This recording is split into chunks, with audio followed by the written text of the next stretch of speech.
आज की book summary है योर मनी और योर लाइफ, जिसे लिखा है विकी रॉबिन एंड जो डोमिंगेज ने। दोस्तों, हम आपके लिए बेस्ट बुक समरी लाते हैं। हमारे चैनल को सब्सक्राइब करें और बेहतर बने। चलिए शुरू करते हैं आज की यह बुक समरी। आज के वक्त में बहुत से लोगों का मानना है कि पैसा जरूरी नहीं होता है। पैसा भले ही आपकी जिंदगी में सबसे जरूरी चीज ना हो, लेकिन यह हर उस चीज पर असर डालता है जो जरूरी है। पैसे से आप अपनी जिंदगी को बेहतर बना सकते हैं, अपने रिश्तों को बेहतर बना सकते हैं, अपनी सेहत को बेहतर बना सकते हैं, और यह तीनों ही चीजें आपके लिए जरूरी है। लेकिन फिर भी बहुत से लोग फाइनेंशियल प्लानिंग नहीं करते।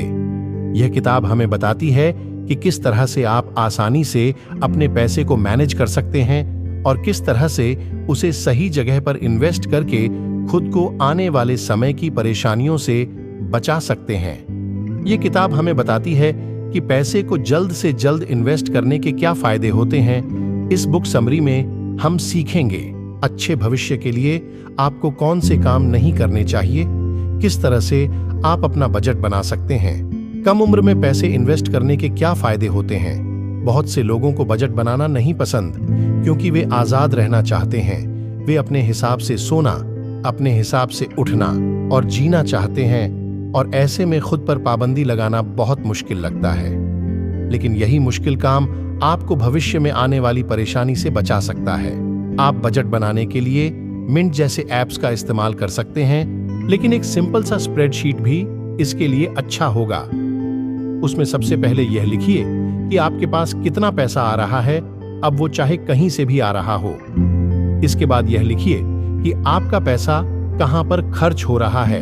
इस खर्च में हर वो छोटी से छोटी चीज लिखिए जिसमें आपका पैसा खर्च हो रहा हो। अब चाहे वो 10 रुपए की कोल्ड ड्रिंक हो या फिर 2 रुपए की टॉफी। इसके बाद अंत में यह लिखिए कि आपने कितना पैसा बचाया और उसे रिटायरमेंट फंड में जमा किया। जब आप यह कर लें तो अब देखना शुरू कीजिए कि आप कितना पैसा फालतू के लिए खर्च कर रहे हैं। क्या आप जो कोल्ड ड्रिंक हर दिन पी रहे हैं उसे ना पीकर आप कुछ पैसे बचा सकते हैं? क्या वो होटल में जाकर खाना खाना वाकई बहुत जरूरी है? इस तरह से अगर आप हर रोज 20 रुपए बचाएंगे तो साल में आप कितना बचाएंगे, और 20 साल तक ऐसा करते हुए आप कितना पैसा बचाएंगे। इस तरह से आप यह तय कर सकते हैं कि कहां से आप अपने पैसे को बचा सकते हैं। इसके अलावा आप 50-30-30-20 प्लान का इस्तेमाल करके अपनी बचत और अपने खर्च को बैलेंस कर सकते हैं। इस प्लान के हिसाब से आपकी 85% इनकम आपके जरूरी खर्च में जानी चाहिए, जैसे खाना, रहना और राशन। 30% इनकम दूसरी चीजों पर खर्च होने चाहिए, जैसे घूमने जाना या फिर दोस्तों के साथ रहना, और 20% आपकी सेविंग होनी चाहिए। यह जरूरी नहीं है कि आप सबकी तरह 50% इनकम को अपने हर रोज के खर्च पर खर्च करते हो सकता है आपके महीने भर का खर्च सिर्फ 40% में ही चल जाता हो और आप एक महीने में सिर्फ 25% इनकम में ही अपने दूसरे खर्चे देखते हो। इस सिस्टम की मदद से आप यह देख सकते हैं कि आपके पास कितना पैसा आ रहा है और उसके हिसाब से आप कितना पैसा खर्च कर रहे हैं और कितना बचा रहे हैं। इससे पहले हम यह जानें कि खुद को आर्थिक रूप से मजबूत बनाने के लिए आपको क्या करना चाहिए। सबसे पहले यह देखते हैं कि आपको क्या नहीं करना चाहिए। आपको इन 4 कामों को कभी नहीं करना चाहिए। सबसे पहले अपने क्रेडिट कार्ड का इस्तेमाल कभी मत कीजिए अगर आप उसे 1 महीने में उस पैसे को चुका नहीं पाते हैं। क्रेडिट कार्ड को इस्तेमाल करने के अपने फायदे होते हैं, लेकिन जिस दिन आप इसका इस्तेमाल ज्यादा करने लगेंगे, आप कर्ज में डूबने लगेंगे। इसके बाद कभी भी हद से ज्यादा पैसे खर्च मत कीजिए। उतना खर्च कीजिए जितना आप कर सकते हैं। हम बहुत से ऐसे सामान खरीदने लगते हैं जो हमें नहीं चाहिए होते। यह जरूरी नहीं है कि आप हर रोज 5 स्टार होटल में खाना खाएं, इसलिए पैसे सिर्फ उतने खर्च कीजिए जितना आपका बजट है। तीसरा यह कि कभी अपने बैंक बैलेंस को चेक करना मत भूलिए। जिस तरह से एक लापरवाह व्यक्ति खाने से पहले यह नहीं देखता कि वो कितनी कैलोरी खा रहा है, उसी तरह से एक लापरवाह व्यक्ति अपने अकाउंट को चेक नहीं करता। आपको हफ्ते में कम से कम 2 बार अपना अकाउंट चेक करके यह देखना चाहिए कि आपका कितना पैसा अकाउंट में आ रहा है और कितना पैसा जा रहा है। चौथा यह कि यह मत सोचिए कि आप अभी जवान हैं और बाद में सेविंग करना शुरू करेंगे। बहुत से लोगों को लगता है कि रिटायरमेंट बहुत दूर है, इसलिए वे सेविंग नहीं करते हैं। बाद में जब उन्हें अपनी गलती का एहसास होता है तो बहुत देर हो चुकी होती है।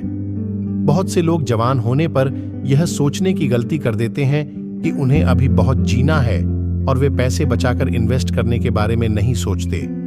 लेकिन जवान होना एक बहुत फायदेमंद चीज है और इस समय आप पैसे बचाकर उसे इन्वेस्ट कर सकते हैं, जिससे आपका पैसा ज्यादा समय तक इन्वेस्ट होता रहेगा और आपको उसका ज्यादा फायदा मिलेगा। अगर आपको इसे समझना है कि किस तरह से पहले पैसा इन्वेस्ट करना आपके लिए फायदेमंद हो सकता है, तो आपको रूल ऑफ 72 को समझना होगा। इस रूल के हिसाब से अगर आपको यह पता करना है कि आपका पैसा कितने समय में दोगुना हो जाएगा, तो आप उस पर लगने वाले इंटरेस्ट को 72 से डिवाइड कर दीजिए। उदाहरण के लिए, अगर आपको 5,000 का सूट खरीदना है और आप यह नहीं तय कर पा रहे हैं कि आपको उसे खरीदना चाहिए या नहीं, तो जरा यह सोचिए, अगर आप उस 5,000 को इन्वेस्ट करते हैं और उस पर आपको 7% का इंटरेस्ट मिलता है, तो लगभग 10 साल में वो 10,000 के बराबर हो जाएगा, 20 साल में 20,000 के बराबर और 30 साल में 40,000 के बराबर और 40 साल में 80,000 के बराबर। अगर आपने 25 साल की उम्र में उस 5,000 को इन्वेस्ट किया, तो 65 की उम्र तक वो 80,000 होकर आपको वापस मिलेगा। तो ये मत सोचिए कि आप कल से इन्वेस्ट करना शुरू करेंगे, क्योंकि आप इस काम में जितना ज्यादा देर करेंगे, आपको इसका उतना कम फायदा मिलेगा। अच्छे भविष्य के लिए सिर्फ काम करना, पैसे बचाना और इन्वेस्ट करना ही काफी नहीं है। आपको सही लोगों के साथ संबंध बनाकर उनकी मदद लेकर आगे बढ़ना होगा। लेखिका की पहली मेंटर थी जॉन क्लीवर, जो कि एक जर्नलिस्ट और एक एंटरप्रेन्योर थी। उन्होंने लेखिका को नेटवर्क बनाने के फायदे के बारे में बताया। उन्होंने बताया कि नेटवर्क बनाने का सबसे आसान तरीका है किसी के लिए फ्री में काम करना। यह थोड़ा मुश्किल हो सकता है, लेकिन यह बहुत ही अच्छा तरीका है किसी के करीब जाने का। क्लीवर जब एक न्यूज़पेपर के लिए काम कर रही थीं, तो उन्होंने न्यूज़पेपर के फ्रंट पेज पर एक बहुत ही मजेदार खबर लिखी कि किस तरह से उनके शहर के हालात खराब होते जा रहे हैं और किस तरह से डोनेशन देने से हालात सुधर सकते हैं। इसका नतीजा ये हुआ कि न्यूज़ रूम ने बहुत से पैसे डोनेशन में दिए और प्रेसिडेंट ने उन्हें आमंत्रित किया। लेकिन इससे फर्क नहीं पड़ता कि आप कितने अच्छे नेटवर्कर हैं, अगर आप अपने नेटवर्क से वो नहीं लेंगे जो आपको मिलना चाहिए, तो आप कभी कामयाब नहीं होंगे। यह जरूरी है कि जब सैलरी की बात हो तो आप वो मांगिए जिसके आप लायक हैं। आज के वक्त में आप यह जान सकते हैं कि आपकी नौकरी के लिए आपको कम से कम कितनी सैलरी मिलनी चाहिए। आप पे स्केल या फिर ग्लास डोर की मदद से यह पता कर सकते हैं कि आपके पास जितना अनुभव और जितना हुनर है, उसके हिसाब से आप कितना पैसा कमा सकते हैं। अपनी सैलरी की मांग करना थोड़ा डरावना लग सकता है, लेकिन यह बहुत जरूरी है। साथ ही जब आप अपनी सैलरी के लिए मोल भाव करते हैं, तो यह दिखाता है कि आपके अंदर आत्मविश्वास है। इससे ना सिर्फ आप खुद के लिए अच्छा करते हैं, बल्कि सामने वाले के सामने अपनी एक अच्छी इमेज भी बनाते हैं। यह जरूरी नहीं है कि इन्वेस्टमेंट करना बहुत मुश्किल ही हो, या फिर इसे करने के लिए आपको सारा दिन अपने फोन के साथ लगे रहना हो। लेकिन इससे पहले आप कुछ इन्वेस्टमेंट करें, आपको कुछ बातें जान लेनी चाहिए। सबसे पहले अपने लिए कुछ पैसे बचाकर रख लीजिए। वो पैसे इतने होने चाहिए कि उससे आपका 3 महीने का खर्च निकल जाए। हो सकता है आपको कभी अचानक से पैसे की जरूरत पड़ जाए या फिर आप बीमार हो जाएं। इसके बाद अपने कर्ज को जल्द से जल्द खत्म करने के बारे में सोचिए। अगर आपने जो पैसे बचाए हैं उस पर आपको 6% का इंटरेस्ट मिल रहा है और आपके कर्ज के ऊपर 7% का इंटरेस्ट देना पड़ रहा है, तो यह एक नुकसान है और ऐसे हालात में आपको अपना कर्ज जल्द से जल्द चुका देना चाहिए। एक बार जब आपने ये काम कर दिए, तो आपको 401k में इन्वेस्ट करके अपने रिटायरमेंट के लिए पैसे बचाने चाहिए। आपका एम्प्लॉयर आपके योगदान को इससे मिला लेगा, जिससे कि आपको मुफ्त में कुछ पैसा मिल जाएगा। अगर आप इसमें इन्वेस्टमेंट कर चुके हैं तो आपको IRA यानी इंडिविजुअल रिटायरमेंट अकाउंट में इन्वेस्ट करना चाहिए, क्योंकि इससे आप अपना टैक्स बचा सकते हैं। इसके बाद आप इंडेक्स फंड में अपना पैसा लगा सकते हैं, जिसमें आपको कुछ ज्यादा काम करने की जरूरत नहीं है। आपको अपना पैसा सिर्फ एसेट मैनेजमेंट कंपनी को दे देना है और वे उसे अपने हिसाब से अलग अलग जगह पर इन्वेस्ट करके आपको फायदे के साथ आपका पैसा वापस कर देंगे। इस तरह से सबसे पहले अपने लिए पैसे बचाकर फिर उसे अलग अलग जगह पर इन्वेस्ट करके आप अपने बहुत से पैसे को इन्वेस्ट कर सकते हैं और एक वक्त आएगा जब आपको कुछ ज्यादा चिंता करने की जरूरत नहीं होगी। पैसा शायद आपको अंदर की शांति नहीं दे सकता, लेकिन यह आपको एक मौका दे सकता है सुरक्षित रहकर अपने सपनों के पीछे भागने का। इसलिए यह जरूरी है कि आप पैसे को महत्व दें। इसके लिए सबसे पहले बड़े सपने देखना छोड़िए और मीडियम सपने देखिए। आज के वक्त में सोशल मीडिया पर यह बातें बहुत चलती हैं कि अगर कोई व्यक्ति सिर्फ मेहनत से काम करे और अपने सपनों के पीछे भागे तो वो कुछ भी हासिल कर सकता है। लेकिन यह बात गलत है, और जब लोगों का सामना असलियत से होता है तो उनके हाथ निराशा ही लगती है। अगर आप एक गरीब घर के हैं और पहले से 2 नौकरियां करके अपने लोन को चुका रहे हैं तो आपके लिए हालात दूसरे हैं। इसलिए आप सच्चाई को जानिए और मीडियम सपने देखिए। इसमें कोई शर्म की बात नहीं है कि आप यह जानें कि क्या संभव है और क्या नहीं। आपको यह पता होना चाहिए कि कब आपको रिस्क लेना है और कब नहीं। अगर आप रिस्क लेने के बारे में सोच भी रहे हैं तो उसके लिए सबसे पहले प्लान बनाइए और अच्छे से सोचने की कोशिश कीजिए कि आप इसमें क्या खो सकते हैं। दूसरा यह कि अपने पैसे के बारे में बात करने से हिचकिचाइए मत। लेखिका की दोस्त एना ब्रेसला कॉस्मोपॉलिटन पर एक एडिटर की तरह काम करती हैं। उन्होंने बताया कि हर साल उनके पास उनके रीडर्स की तरफ से हजारों तरह तरह के सवाल आते हैं, लेकिन उसमें से कोई भी पैसे से संबंधित नहीं होता। लोग सेक्स के बारे में सवाल पूछते हैं, लेकिन पैसे के बारे में नहीं। लेकिन हर रिश्ते की तरह अगर आपको पैसे से अपने रिश्ते को बनाए रखना है तो आपको इसके बारे में बात करनी होगी और इस पर ध्यान देना होगा। जब आप इसके बारे में अपने दोस्तों से या फिर अपने पार्टनर से बात करेंगे तो आप महसूस करेंगे कि इसे लेकर आपके अंदर का आत्मविश्वास बढ़ गया है और आपके अंदर सुधार आने लगा है। इससे आपको यह पता लगने लगेगा कि आपके लिए क्या अच्छा है और क्या नहीं। अगर आपने अपना बजट बनाया है तो शायद आप भी बहुत से लोगों की तरह यह देखकर हैरान हो गए होंगे कि आप कितना सारा पैसा हर महीने बाहर के खाने पर बर्बाद कर देते हैं। उस खाने पर जिसे खाने से ना तो आपकी सेहत बनती है और ना ही आपके पैसे बचते हैं।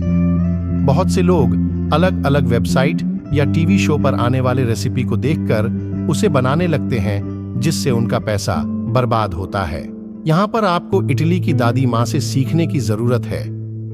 इटली की दादी माँ कभी इस तरह की वेबसाइट या फिर टीवी शो पर से रेसिपी नहीं निकालती, बल्कि वो बनाती हैं जो घर में बन सकता है। वो ये देखती हैं कि किचन में क्या है, फ्रिज में क्या है, कौन सी चीज खराब होने के करीब आ गई है और उसके हिसाब से खाना बनाती हैं। वो भारी मात्रा में खाना बनाती हैं और बाद में खाने के लिए उसे फ्रिज में रख देती हैं। तो आप उनसे क्या सीख सकते हैं? सबसे पहले होटल में जो आपने खाया उसे घर पर बनाने के लिए फालतू के सामान मत खरीदिए, बल्कि यह देखिए कि आपके घर में पहले से क्या है और फिर यह पता करने की कोशिश कीजिए कि उन चीजों को इस्तेमाल करके आप क्या पका सकते हैं। इस तरह से आप अपने पैसे बचाएंगे, घर पर पहले से रखे गए सामान को इस्तेमाल करके उसे खराब होने से बचाएंगे और साथ ही एक ऐसी कला को सीखेंगे जो कि आपके साथ जिंदगी भर रहेगी। इसके अलावा एक बात का ध्यान रखिए कि कभी भी शराब के नशे में या फिर तनाव में सामान खरीदने मत जाइए।